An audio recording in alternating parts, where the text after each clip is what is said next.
कहते हैं ना कि अक्सर कर लड़की कहीं नई जगह पर जाए तो उसे एक दो दिन नींद नहीं आती है। लड़का तो लेटा सो रहा है पलंग पर, लेकिन लड़की पलंग पर लेटी तो है लेकिन नींद नहीं आ रही है।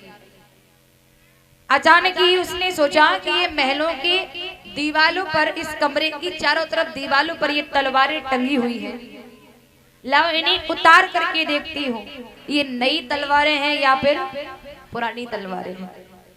जैसे ही वो उठी और उसने जैसे ही तलवार को ऊपर से उतारा और उतार करके जैसे ही म्यान से तलवार निकाली, तैसे ही तलवार उसके हाथ से छूट गई। और जैसे ही तलवार उसके हाथ से छूटी, तलवार जाकर के उस लड़के के गर्दन में लगी। तलवार गर्दन में लगी, लड़का खत्म हो गया। धड़ अलग सर अलग, खून बहने लगा। पहले का ये नियम होता था कि सुबह 4 बजे बांधी जगाने के लिए आया करती थी बहू को। बांधी जैसे ही आई, बांधी ने देखा है कि कमरे के बाहर, महाराज कमरे के बाहर खून बह रहा है। बांधी दौड़ती हुई गई, महाराज की जय हो, महाराज की जय हो। बोली क्या हुआ? बोली महाराज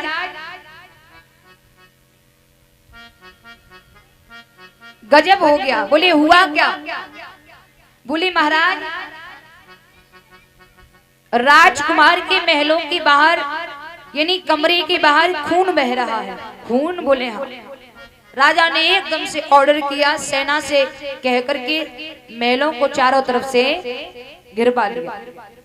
महलों को चारों तरफ से घिरवाया। राजा तलवार लेके आया, गेट खुलवाया। जब गेट खुलवाया तो लड़की बैठी बैठी रो रही है। वो बहू जो आई थी नई नवेली राजकुमारी, वो बैठी रो रही है। जवाब दिया, तुम क्यों रो रही हो? मेरे लड़के को किसने मारा? बोले महाराज मुझे नहीं मालूम। अच्छा, तुम्हें ये नहीं मालूम किसने मारा? तुमने मारा? लड़की बोली वो तो मेरा पति है, मैं अपने पति को क्यों मारूंगी? बोले फिर यहाँ कोई आया? बोले कोई नहीं आया। बोले कोई आवाज सुनाई दी? बोले आवाज सुनाई दी। बोले किसकी? बोले मुझे आवाज सुनाई दी। किसकी? बोले आवाज सुनाई दी एक घंटे की। घंटे की? बोले हाँ। राजा सोचने लगा इसका मतलब मुझे लग रहा है कि मेरे पुत्र को पुजारी ने मारा है। दौड़ करके मंदिर चारों तरफ से घिरवा लिया। भैया पुजारी पूजा करने आए मंदिर में, ब्रह्म मूर्ति में। पुजारी को पकड़ लिया। पुजारी से राजा ने कहा कि मैं तुझे मारूंगा भी नहीं और तुझे छोड़ूंगा भी नहीं। मैं तुझे ऐसा दंड दूंगा जो जिंदगी भर तू याद करेगा। राजा ने क्या किया? पुजारी बोला मेरी गलती क्या है? गलती बताइए। बोले तूने मेरे बेटे को मारा है। पुजारी कहने लगी ये गलत है, मैंने ऐसा कुछ नहीं किया है, कुछ नहीं किया है। अब प्रजा के लोग भी कहने लगे हाँ महाराज किसी ने मारा है आपके बेटे को।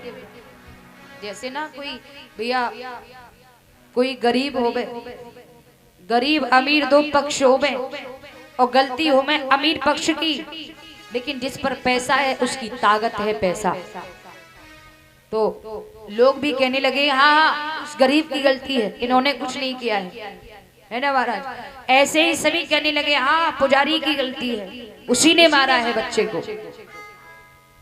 पुजारी की एक बाह काट ली गई। अब पुजारी रोने चिल्लाने लगे। पुजारी रोते हुए मंदिर छोड़कर के जंगल की ओर चले। पुजारी कहते जा रहे हैं कि मेरी क्या गलती थी, मैंने सारी जिंदगी प्रभु आपकी पूजा पाठ में निकाल दी, आपकी भजन में निकाल दी, लेकिन मुझे दंड दिया है, मुझे फल दिया है, तो ये क्या? बिना कसूर को दंडित किया गया है। आपने वहां प्रकट होकर के मेरी गवाही क्यों नहीं दी कि मेरी कोई गलती नहीं है? पुजारी यो कहते हुए रोते हुए जा रहे थे। एक जंगल में निकल करके जा रही थी, जंगल से एक, उसी जंगल में एक ज्योतिषी मिले।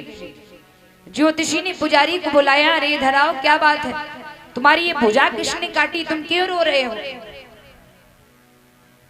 तो पुजारी रोकर के बोले कि महाराज मेरी कोई गलती नहीं है, मेरी कोई गलती नहीं है। ना जाने राजा के बेटे को किसने मारा है, लेकिन दंड मुझे दिया गया है, मुझे बिना कसूर दंडित किया गया है। क्या? बोले हाँ। ज्योतिषी ने पुजारी को पास में बिठाया और एक बात कही, पुजारी मैं बताऊं तुम्हारी गलती क्या है? बोले क्या गलती है, आप बताइए। जवाब दिया, सुनो, इस समय जो राजा का बेटा है ना, जो खत्म हो गया, बोले हाँ, वो पिछले जन्म में एक कसाई था। कौन था? एक कसाई। और जो राजा की पुत्र वधू बन के आई है, बेटे की बहू जो बन के आई, वो पिछले जन्म में एक गाय थी। कौन थी? गाय। और तुम जो इस जन्म में पुजारी बने हो, तुम पिछले जन्म में एक किसान थे। बोले किसान? बोले हाँ। बोले फिर मेरी बाह क्यों कटी? बोले बाह कटने का कारण मैं बता रहा हूँ। वो कसाई जो राजा का बेटा खत्म हो गया, वो कसाई उस गाय को काटने के लिए लेके जा रहा था। गाय झटका मार के छूट करके अपनी जान बचा के भागी, और जैसे ही भागी आगे आगे गाय पीछे पीछे कसाई। उस समय तुम किसान थे, तुम अपने खेत पर थे। तुमसे उस कसाई ने पूछा कि भैया तुमने इधर कहीं गाय को जाते देखा है? तो तुमने यही वहां उठा करके कहा था कि गाय उस झाड़ी में बैठी है, गाय उस झाड़ी में बैठी है, इसलिए तुम्हारी वहां कटी गई है। और राजा का जो बेटा था वो कसाई था, इसलिए। और जो बहू बन के आई वो एक गाय थी, उस गाय ने उस कसाई से अपना बदला लिया है। इसलिए प्यारे कहते हैं ना कि बदला कभी न बदले, बदला कभी न बदले। बोली गोविंद भगवान की। इसी के बीच कुछ दानदाताओं की सूची है प्रभु के दरबार में, वो इस तरह से है, जरा ध्यान दें।